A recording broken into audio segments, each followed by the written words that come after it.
This 5-minute clinic is on doubling.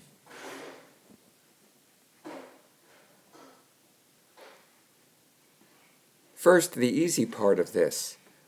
On most root position triads, you double the bass, the root of the chord, and this is especially true at the 5-1 at the cadence. Also on 6-4 chords, double the bass, which is now the 5th of the chord. You do not double strong tendency tones, like leading tones, and 7ths of chords.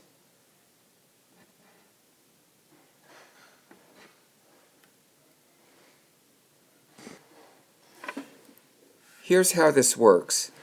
In this progression in G minor, 1-4-5-1, when we first write the chord in, we double the bass G. Here the doubling is in the alto part. When we go from 1 to 4, we keep the G, and now we have a C and a G. We need an E flat, and we need a doubling. We want our root doubling C, so that will work out that way. And then when we go to 5, 4 to 5, the upper voices come down.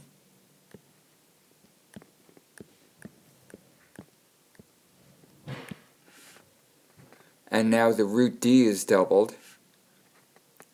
And when this goes to 1, the G is doubled again. So what we see in this progression is, for all of these root position chords, root doubling there, root doubling there, root doubling here, and now back here again.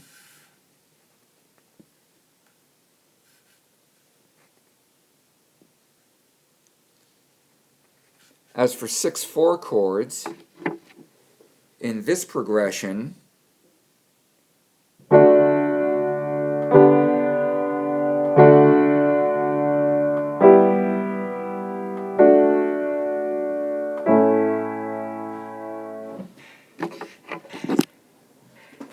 note that on the 6-4 here, the neighboring 6-4, the D, the bass, is doubled in the alto.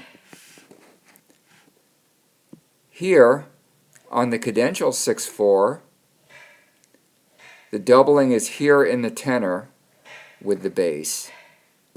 And that's the best doubling for the 6-4 chords.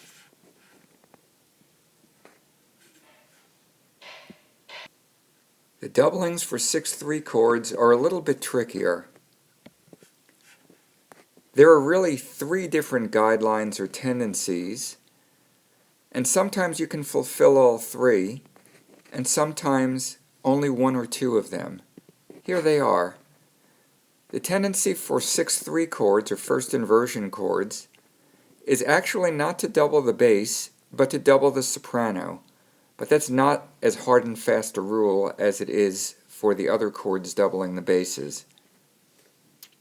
The second tendency is to double a strong or a tonal scale degree, scale degrees 1, 2, 4, or 5. Think of these as the 4 scale degrees that don't change between a major or a minor mode. And the third tendency is to double the note that makes for the best voice leading. Sometimes when you get that choice, you'll see which one makes the smoothest one.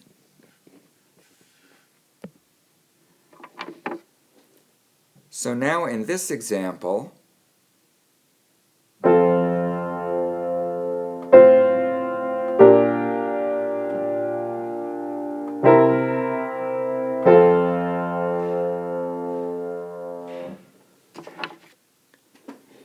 notice in the 1-6, when I went up from F to A,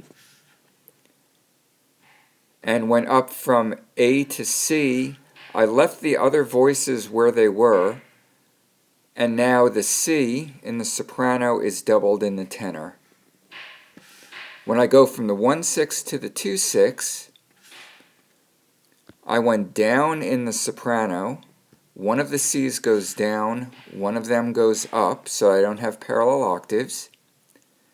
And now the soprano and the bass are doubled.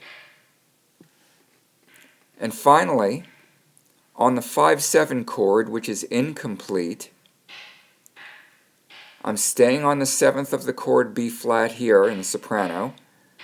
I'm going to E in the alto, and then for the tenor, I don't go D to E, which would double the leading tone. I don't go D to B flat, which would double the 7th. Those are tendency tones. I double the C, the root of the chord, on the root position 5/7. You can tell by the situations which one is the best to do. And that's a 5-minute clinic for doubling.